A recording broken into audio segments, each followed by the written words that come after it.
Today we'll talk about how can you clear local cache on your app. We go to figure out the solution on how you can do that on your app. So you just follow these ways, then it's going to work with you. So all you have to do, you just go down, click here on your name down here, and just click here on your name.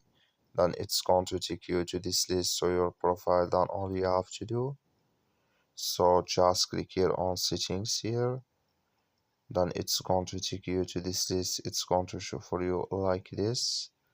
Click here on advanced settings, then it's going to take you to this list here. Then you click here on clear local cache, just click on it, you click here on yes, then automatically here it's going to clear with you on your app.